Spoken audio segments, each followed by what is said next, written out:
कहानी की शुरुआत होती है डेविड नाम के एक नौजवान से जो अपनी पुरानी खटारा बाइक पर सवार होकर एक लंबे सफर के लिए निकला था। सफर लंबा था और रास्ता सुनसान। धीरे धीरे सूरज ढलने लगा और अंधेरा गहराने लगा। बाइक चलाते चलाते डेविड की हालत खराब हो चुकी थी। थकान के मारे उसकी कमर और गिद में इतना तेज दर्द हो रहा था कि अब आगे बढ़ना नामुमकिन लग रहा था। तभी घने जंगल के बीचों बीच उसे एक अकेला घर दिखाई दिया। डेविड ने सोचा कि यहाँ रुककर थोड़ा आराम कर लिया जाए, लेकिन उसके मन में डर भी था। उसे लगा कि कहीं घर का मालिक उसे चोर समझकर उसकी ग्रीन न तोड़ के मारे। वह मुख्य घर में जाने की हिम्मत नहीं जुटा पाया और चुपचाप घर के बगल में बने एक पुराने स्टोर रूम में घुस गया।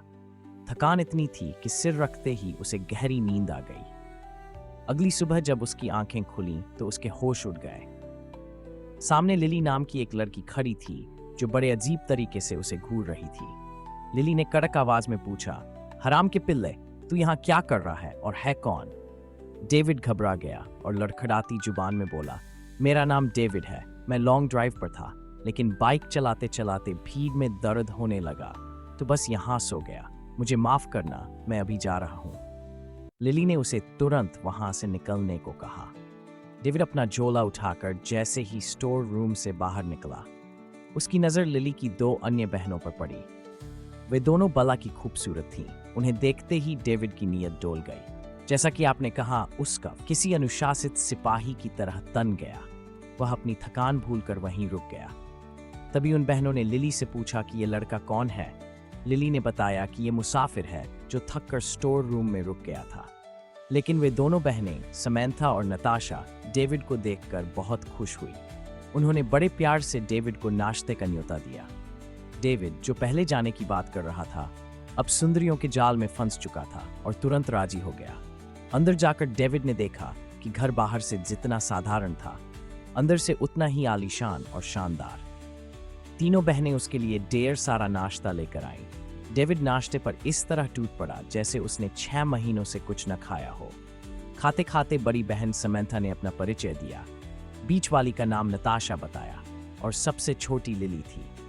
बातों बातों में उन्होंने बताया कि उनके माता पिता की मौत सालों पहले हो चुकी है और वे अब इस जंगल में अकेली रहती हैं। डेविड ने भी सहानुभूति बटोरने के लिए कह दिया कि इस दुनिया में उसका भी कोई नहीं है।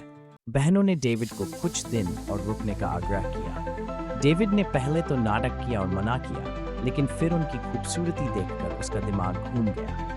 उसने सोचा, ऐसी माल लड़कियों को बजाने का मौका फिर पता नहीं कब मिलेगा। वह रुकने के लिए मान गया। थोड़ी देर बाद वे सभी पास की एक झील पर पहुंचे। डेविड बिना वक्त गंवाए पानी में कूद गया। वह नहा रहा था और तीनों बहनें किनारे खड़ी होकर उसे ऐसे देख रही थीं जैसे वे उससे कोई भारी मजदूरी करवाने के लिए तड़प रही थी। नहाने के बाद वे उसे जंगल दिखाने लगे। वहां उन्होंने एक विशाल और रहस्यमय पुराना महल दिखाया।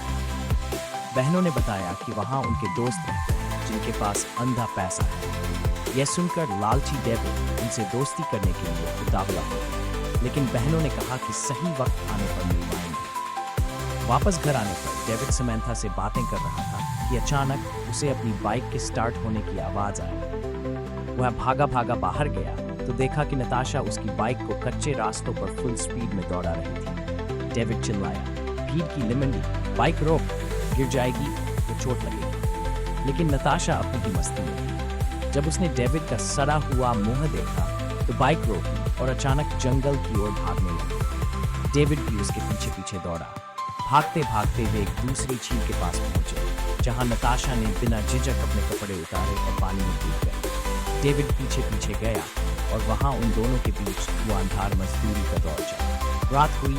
डेविड स्टोर रूम में तैयार होकर बहनों के पास डिनर के लिए पहुंचा। सबने साथ मिलकर खाना खाया। डेविड ने अपनी भलमानसियत दिखाने के लिए बर्तन साफ करने में मदद करनी चाहिए, लेकिन बहनों ने उसे वापस स्टोर रूम भेज दिया। जाते जाते डेविड को याद आया कि वह थैंक यू कहना भूल गया है। वह जैसे ही वापस रसोई में घुसा, उसके पैरों तले जमीन खिसक गई। रसोई में न तो बहनें थीं और न ही वहां खाने का कोई सामान, यहाँ तक कि बेडरूम भी खाली था। डेविड परेशान हो गया कि भीड़ के लिंड, ये सब क्या हो रहा है?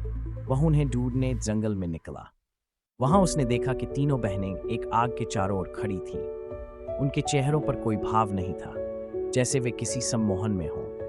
डेविड की फटकर 464 हो गई। वह भागने की कोशिश करने लगा, लेकिन तभी समैंथा ने उसे पीछे से पकड़ लिया और पूछा, चुप क्यों रहा है? डेविड ने झूठ बोला कि वह तो उनके पास ही आ रहा था। समैंथा ने बताया कि यह उनका मासिक रिवाज है। जब वे घर लौटे तो रसोई फिर से सामान से भरी थी। डेविड को लगा शायद उसे वहम हुआ है। तभी समैंथा उसे अपने कमरे में ले गई और रात भर फिर मजदूरी चली। अगली रात डेविड ने देखा कि दरवाजे पर कोई अजनबी आदमी बहनों से बात कर रहा था। डेविड ने खिड़की से पीछा किया, लेकिन वह आदमी गायब हो गया। अचानक बिजली कड़की और डेविड बेहोश हो गया। अगली सुबह बहनों ने बताया कि वह महल का नौकर था, जो उन्हें रात की पार्टी के लिए बुलाने आया था। उन्होंने डेविड को भी साथ चलने को कहा। महल में पहुंचकर डेविड ने देखा कि वहां कई परिवार आए हुए थे। महल का मालिक जोनाथन डेविड से बड़े प्रेम से मिला, लेकिन वहां मौजूद अन्य लोग डेविड से मौत और शैतान के बारे में अजीब सवाल पूछने लगे। डर के मारे डेविड अकेला घूमने लगा, जहां उसे लिली मिली और वहां भी उनके बीच मजदूरी हुई। अगली सुबह डेविड भावुक हो गया और बोला, मैं तुम तीनों से प्यार करता हूं और हमेशा यही रहूंगा। उसने जैसे ही कहा, चलो अब तीनों एक एक करके मेरे ऊपर आ जाओ, पासा पलट गया। तीनों बहनें अचानक अपने असली चुड़ैल रूप में आ गई। अचानक उनकी डरावनी शक्लें देखकर डेविड की रूह कांप गई थी।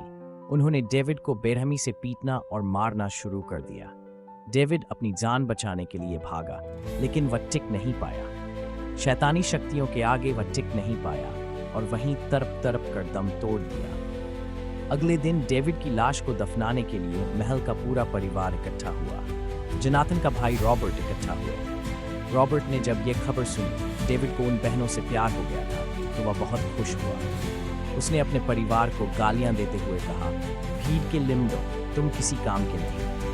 इन बहनों को देखो कैसे बलि के लिए शिकार फंसाती हैं। अब अंत में पता चला कि वे सब शैतान के उपासक थे। असल में हर महीने एक जवान लड़के की बलि देते थे ताकि वे अमीर रहें, ताकतवर बने रहें। कहानी के अंत में सिर्फ लिली उदास थी, क्योंकि उसे डेविड से प्यार हो गया था। लेकिन काम तो काम था। वे तीनों बहनें अपनी महंगी गाड़ी में बैठकर अगले शिकार की तलाश में निकल पड़ी।